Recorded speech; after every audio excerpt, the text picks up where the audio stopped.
اعوذ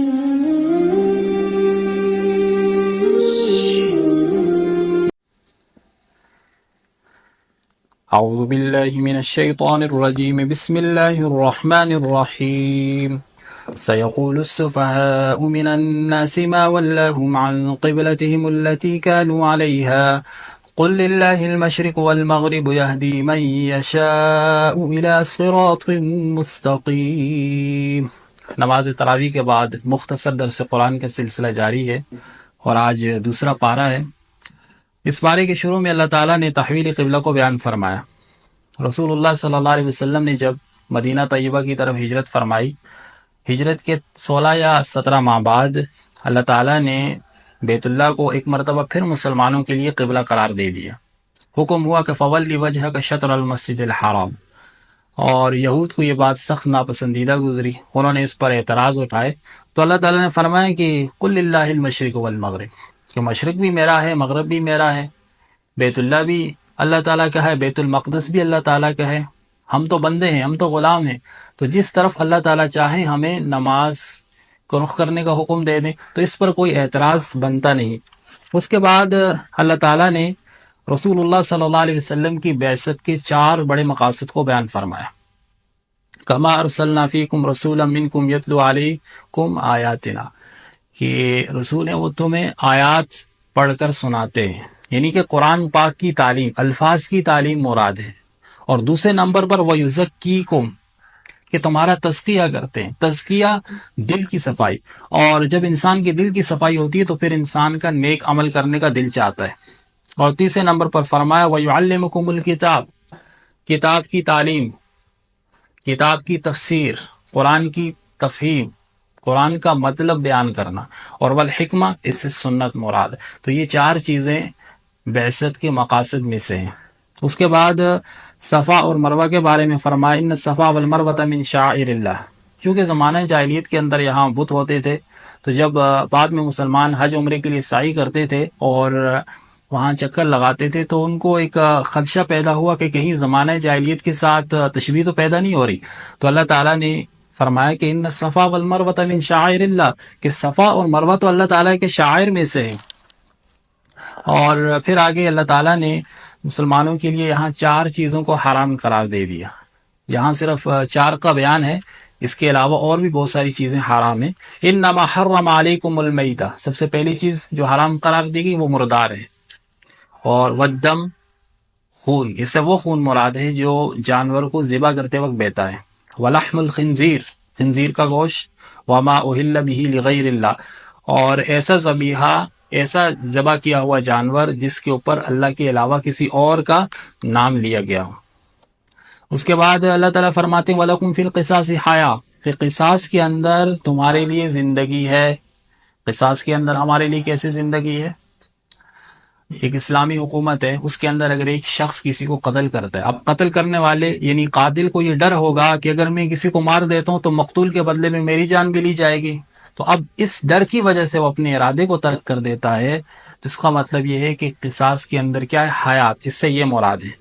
اور آگے وصیت کے بارے میں اللہ فرماتے کتب علیکم اذا حضر احدکم الموت ان ترک خیرا الوصیۃ للوالدین والاقربین، اصل میں شروع اسلام کے اندر وصیت کرنا جائز تھا، پھر بعد میں حکم تبدیل ہو گیا، تمام ورثاء کے حقوق جو ورثاء کے حصے ہم کو بیان کر دیا کہ بہن کا کتنا ہے، بھائی کا کتنا ہے، والدین کا کتنا ہے، تو اب اگر کوئی اپنے کل مال کو کسی کے لیے وصیت کرنا چاہے تو یہ جائز نہیں ہے۔ تہائی مال یعنی تیسرے مال کے اندر وصیت جائز ہے، وہ بھی اگر شرعی اعتبار پر جائز ہو، باقی جو ورثاء کے ہیں وہ اس سے مقرر کر دیے گئے ہیں۔ اس کے بعد اللہ تعالیٰ فرماتے ہیں یا ایھا الذین آمنوا کتب علیکم الصیام کما کتب علی الذین من قبلکم لعلکم تتقون، کہ اے ایمان والو میں نے تم پر روزوں کو فرض کیا جیسے کہ اس سے پہلے امتوں پر فرض کیے گئے۔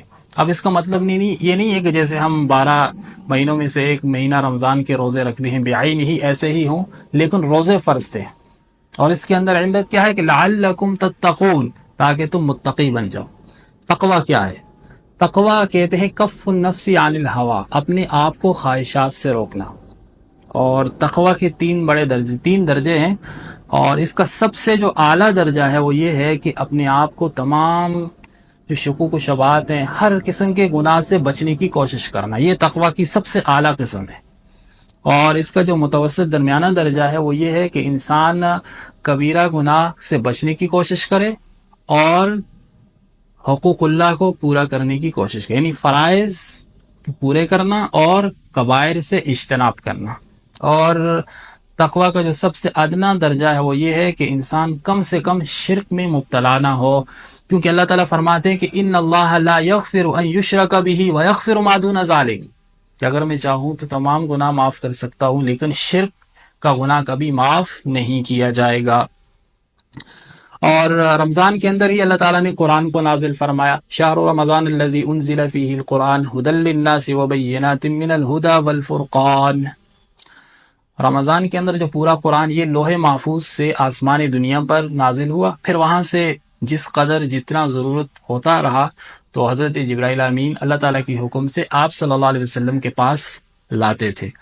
اور اس کے آخر میں اعتکاف کا بیان بھی ہے، لیکن بیچ میں اللہ تعالیٰ نے فرمایا کہ وَإِذَا سَأَلَكَ عِبَادِي عَنِّي فَإِنِّي قَرِيبٌ، دعا کے بارے میں کہ اے نبی جب آپ سے میرے بارے میں پوچھیں تو ان کو بتاؤ کہ میں قریب ہوں، فَلْيَسْتَجِيبُونِي فَلْيَسْتَجِيبُوا لِي وَلْيُؤْمِنُوا بِي لَعَلَّهُمْ يَرْشُدُونَ، کہ ان کو چاہیے کہ مجھ سے ہی پکاریں۔ اور آخر میں اللہ نے فرمایا کہ وَأَنْتُمْ عَاكِفُونَ فِي الْمَسَاجِدِ تِلْكَ حُدُودُ اللَّهِ، کہ اعتکاف کا حکم یہ ہے کہ یہ سنت مؤکدہ علی الکفایہ۔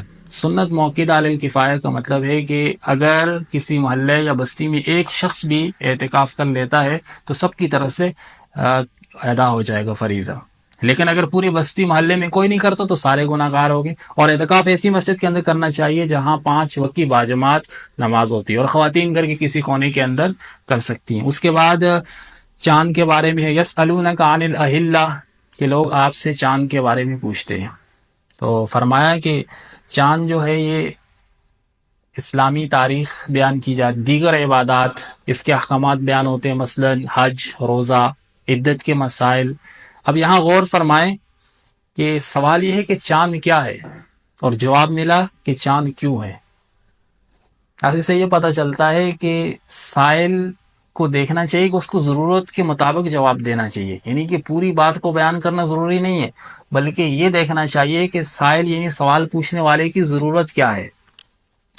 اور اس کے بعد وَقَاتِلُوا فِي سَبِيلِ اللَّهِ الَّذِينَ يُقَاتِلُونَكُمْ وَلَا تَعْتَدُوا، یہاں اللہ تعالیٰ نے قتال، جہاد کے بارے میں فرمایا۔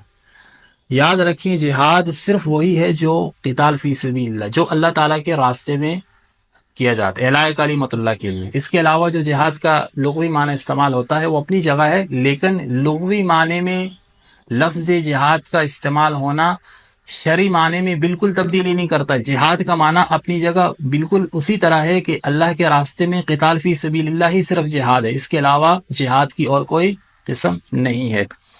اور پھر آگے حج کے بارے میں اللہ تعالیٰ فرماتے ہیں، حج اسلام کے ایک بنیادی رکن میں سے ہے، اور پھر حج کے 2 بڑے رکن ہیں، ایک طواف زیارت اور ایک وقوف عرفہ۔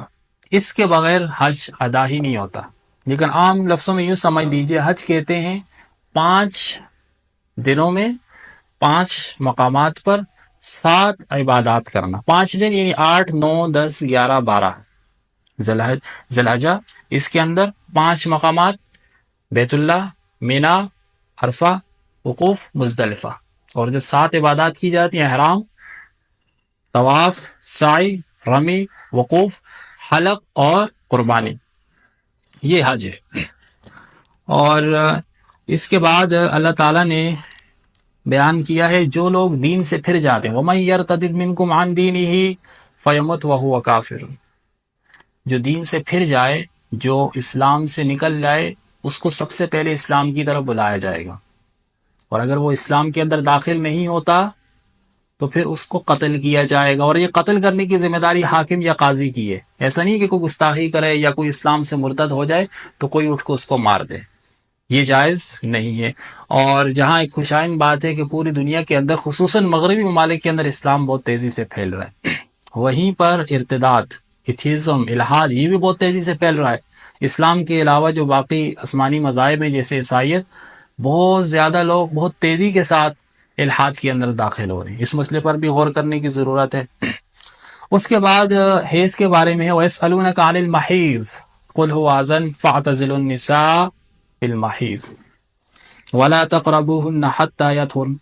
یعنی اگر عورت حائضہ ہے، حیض کے ایام چل رہے ہیں، تو شوہر کے لیے اپنی بیوی کے ساتھ ایام حیض کے اندر ہم بستری کرنا جائز نہیں ہے. اور اسی طرح نفاس کی حالت جو ہوتی ہے، یعنی کہ اگر کسی عورت کا بچہ پیدا اور اس کے بعد جو خون آتا ہے، تو ان ایام کے اندر بھی عورت کے ساتھ شوہر کے لیے ہم بستری کرنا جائز نہیں ہے.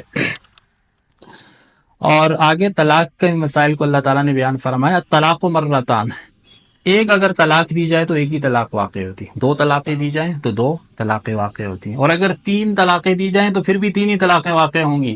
لکھ کر ہو، میسج ہو، کال پر ہو، گواہوں کی موجودگی میں ہو، گواہوں کی غیر موجودگی میں ہو، الگ الگ ہو، ایک ساتھ ہو، جس صورت میں بھی تین طلاقیں دی جائیں گی، جمہور علماء کے اس پر اتفاق ہے کہ تین ہی طلاقیں واقع ہوں گی. اس کے بعد اللہ تعالیٰ نے رضاعت کو بیان فرمایا. والوالدات یرضعن اولادهن حولین کاملین لمن اراد ان یتم الرضاعہ، کہ ماؤں کو چاہیے کہ اپنے بچوں کو 2 سال تک دودھ پلائیں.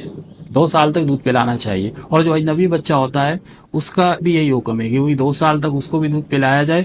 اور رضاعی بچے کا حکم بھی نسبی بچے کی طرح ہی ہے احکام کے اندر.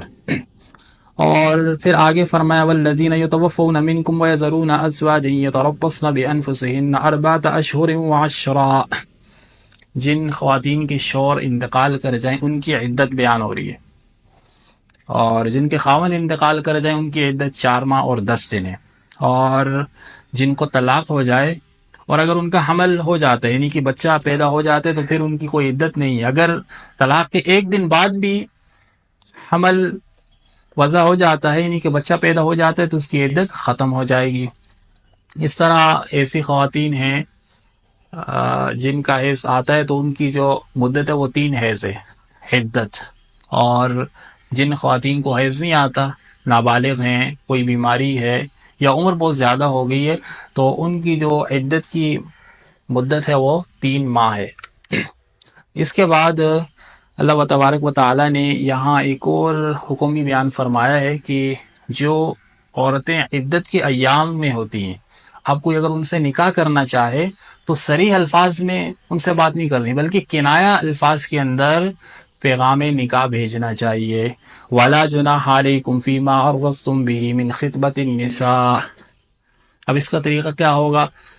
مثال کے طور پر کسی عدت والی خواتین کے پاس جائیں تو ان سے یوں کہہ دیں گے ماشاءاللہ آپ بڑی پاک دامن ہیں، باپردہ ہیں، آپ کے لیے تو شادی ہو جائے گی اور میں بھی ایسی خواتین چاہتا ہوں. تو ایسے کر کے آپ اپنا جو ہے اظہار نکاح کر سکتے ہیں، لیکن صریح الفاظ میں جو عدت والی ایام کی جو عورتیں ان کو کہنا صحیح نہیں ہے. اس کے بعد اللہ تعالیٰ نے طالوت اور جالوت کے قصے کو بیان فرمایا ہے. یہ جو طالوت ہیں یہ حق کے نمائندے ہیں، اور ان کے برعکس جو جالوت تھے یہ باطل کے نمائندے. تمام ظاہری اسباب اللہ تعالیٰ نے ان کو دیے تھے، طاقت تھی، حکومت تھی، اور ایک بڑی تعداد میں فوج تھی. اس کے باوجود اللہ تعالیٰ نے طالوت کو غلبہ دیا. اور اللہ تعالیٰ نے بہترین اصول یہاں بیان فرمایا ہے کم من فئۃ قلیلۃ غلبت فئۃ کثیرۃ باذن اللہ، کہ چھوٹی چھوٹی جماعتیں بڑی بڑی جماعتوں پر غالب آ جاتی. اور 1400 سالہ تاریخ کے اندر جو مسلمانوں کی کم جماعت نے کفار کی بڑی بڑی جماعتوں پر غلبہ پایا ہے.